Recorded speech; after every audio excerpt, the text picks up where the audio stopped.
কোরআন এ ব্যাপারে কি বলে, যে কৃত্রিম উপায়ে গর্ভধারণ আর টেস্ট টিউব বেবি সম্পর্কে?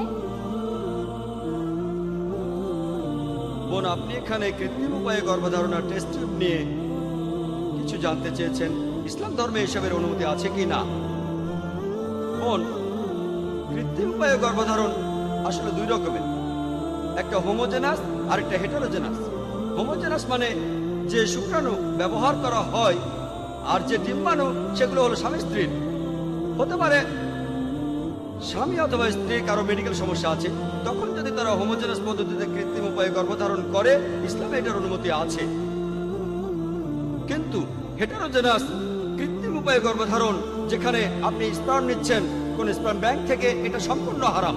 যেরকম ব্লাড ব্যাংক আছে আজকের দিনে, সেরকম স্পার্ম ব্যাংকও আছে। আপনি স্পার্ম ব্যাংকে যেতে পারেন না আর একটা স্পার্ম নিয়ে গর্ভধারণ করতে পারেন না, এটা